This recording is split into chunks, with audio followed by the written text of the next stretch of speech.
मेरी बहू की किस्मत। एक गांव में आशीष अपने माता के साथ रहता था। आशीष एक दफ्तर में काम करता था। काफी समय पहले आशीष के पिताजी की बीमारी के कारण मौत हो जाती है। अब घर की सारी जिम्मेदारी आशीष के ऊपर आ जाती है और आशीष अपनी जिम्मेदारी बड़े मन से निभाता है। आशीष के दफ्तर में राजेश नाम का व्यक्ति काम करता था। उसकी एक बेटी थी।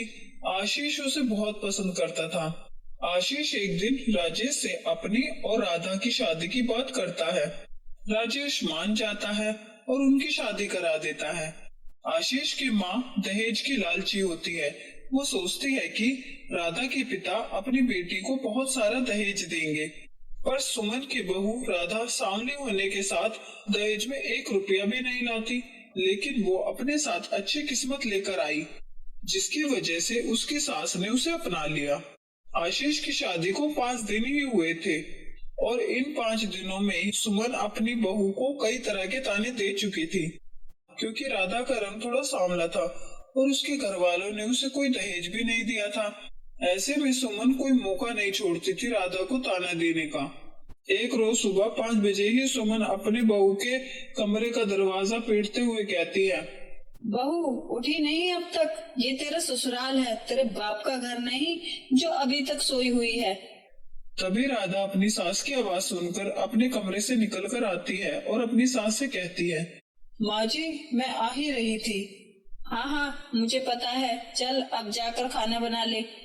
अपनी सास के कहने पर राधा खाना बना रही होती है कि तभी कुछ समय बाद सुमन को एक कॉल आता है, जो लड़के वालों का कॉल था।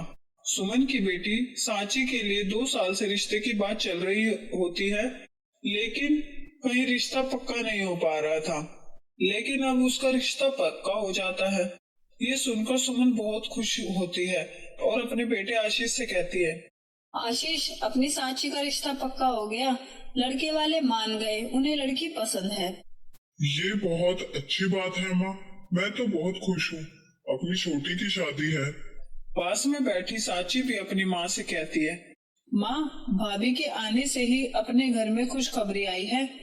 भले ही भाभी दहेज में कुछ ना लाई हो, लेकिन वो अपने साथ दहेज में बड़ी अच्छी किस्मत लाई है।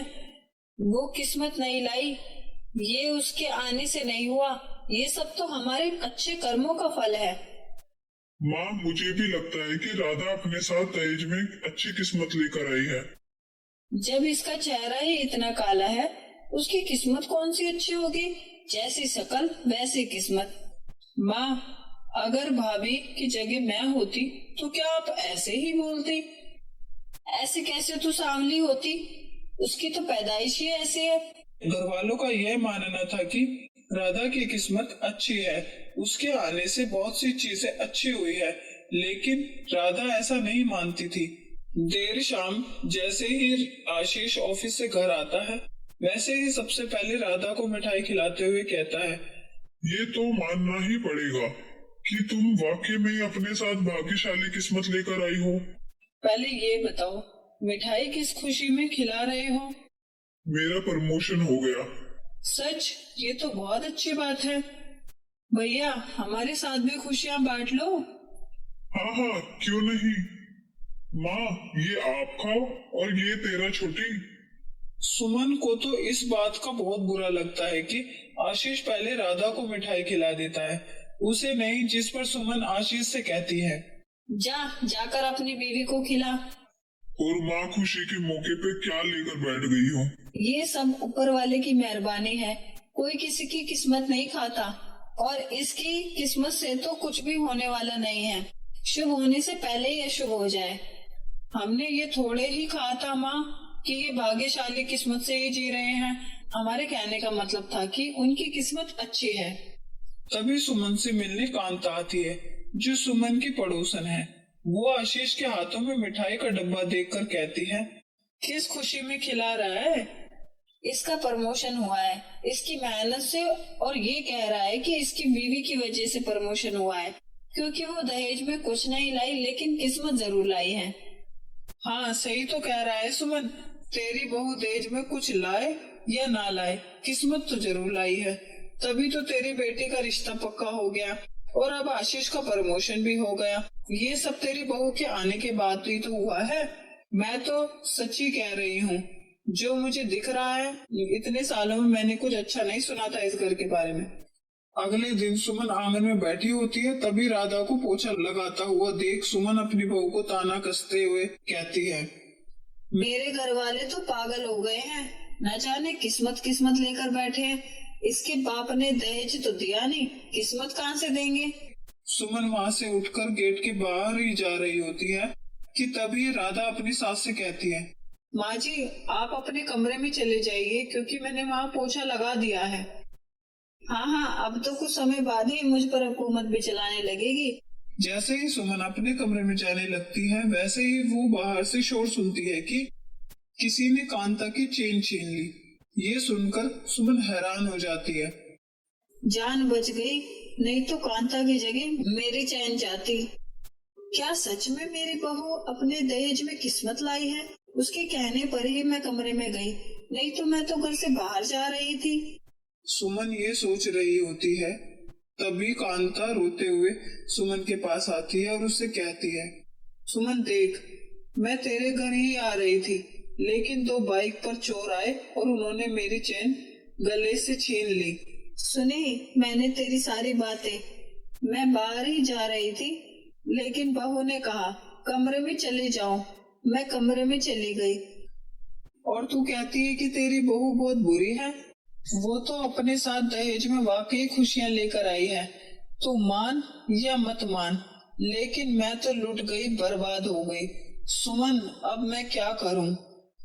तेरे रोने धोने से कुछ नहीं होगा, जो होना था सो हो गया। सोच तेरी जान तो बच गई ना। अब जैसे ही ये बात आशीष और सांची को पता चलती है, तो वो राधा की किस्मत का होना बता रहे थे कि राधा की किस्मत कितनी अच्छी है, लेकिन सुमन तो अभी भी उसकी किस्मत को कोस रही थी। लेकिन कहीं ना कहीं उसे भी लग रहा था कि ये राधा की वजह से ही हुआ है। अगर वो नहीं टोकती तो शायद कांता की जगह वह बाहर होती और उन चोरों की शिकार हो जाती।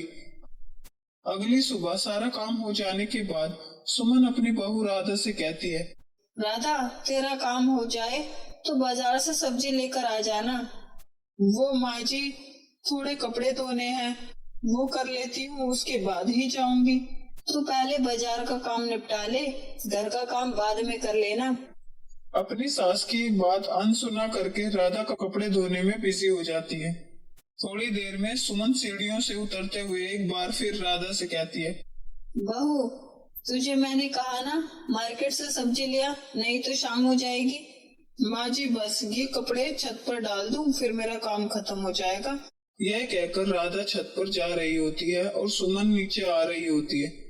तभी सुमन कांता की आवाज सुनकर जल्दी जल्दी सीढ़ियों से उतरने की कोशिश करने लग जाती है और पैर स्लिप होने की वजह से वो गिरने ही वाली होती है। राधा जल्दी से अपनी सास का हाथ पकड़ लेती है और राधा अपनी सास को बचा लेती है। दूसरी तरफ से कांता भी घर आ जाती है, तो सुमन को देखकर कहती है, राधा ध्यान से। सुमन ये देखकर कि वो गिरने से बच गई और राधा ने उसकी जान बचाई, उसे समझ आ जाता है कि अगर राधा घर पर नहीं होती तो वो सीढ़ियों से गिर चुकी होती। देखा तूने, मैंने कहा था ना कि तेरी बहू दहेज में कुछ लाई हो या ना लाई हो, लेकिन अच्छी किस्मत लाई है। हाँ मेरी बहू ने दहेज के सामानों से मेरे घर को नहीं भरा, लेकिन अपनी अच्छी किस्मत से इस घर को खुशियां भर दी।